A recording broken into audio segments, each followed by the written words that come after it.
Tapi memang Presiden akan menghadiri KTT BRICS ya, di Rio de Janeiro, Brasil. Di Brasil.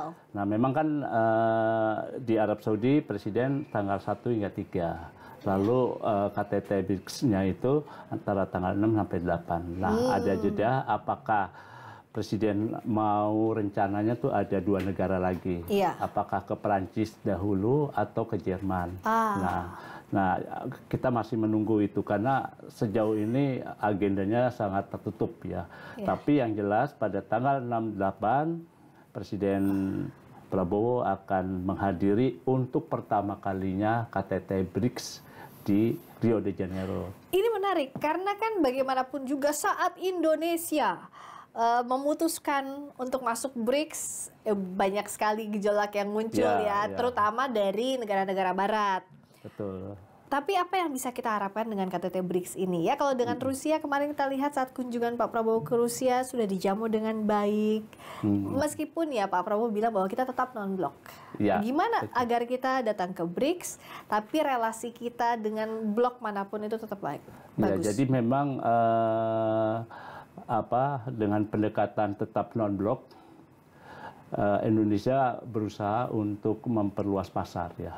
Jadi begitu banyak kan komoditas kita yang memerlukan pasar yang begitu besar. Jadi tidak hanya pasar di Amerika maupun di Barat, tapi juga di lingkungan di sekitar negara-negara yang tergabung di BRICS. Begitu kan ada Brasil, ada Rusia, ada India, ada China, dan juga ada South Africa ya, Afrika Selatan. Nah, nanti dengan kehadiran kita di sana itu akan kita juga akan bergabung di New Development Bank yang didirikan oleh negara-negara anggota BRICS itu ya. Nah Indonesia akan di sana dan kita nanti tidak hanya bergantung lagi hanya kepada Bank Dunia, tapi juga ada New Development Bank yang dimiliki oleh negara-negara BRICS ya itu. Untung Indonesia dari I ya Mas, jadi nggak usah nambah 1 huruf tambahan lagi. BRICS-nya udah I barengan India. Nah, kita bergabung di sana bertambah loh. Jadi mereka kan hanya 5 ya. Nah, sekarang tuh anggotanya dengan tambah Indonesia menjadi 11. 11 negara anggota BRICS ya. Dan itu kita ada keuntungannya juga, ada potensi keuntungan, tapi juga ada potensi kerugian. Karena kan ini yang banyak juga dibahas, kalau kita masuk BRICS, nanti negara-negara Baratnya gimana? Betul. Dengan relasi yang sudah selama ini terjalin. Dari sisi politik aja kita dianggap ke timur-timuran blok ya, blok kepada ke timur gitu ya. Nah selama ini kan kita lebih banyak ke Amerika dan Eropa. Nah sekarang kita ke timur, sepertinya kita condong ke sana. Tapi sebetulnya dalam bidang ekonomi kita yang namanya memperluas pasar dan meningkatkan devisa itu kita harus kemana saja memang. Dan komoditas kita kan banyak. Kalau hanya ke barat terbatas banget gitu ya. Nah kalau kita ke Rusia, ke Cina, India, ataupun ke Afrika Selatan kita bisa lebih luas gitu ya. Jadi kerjasama ekonomi juga semakin bertambah.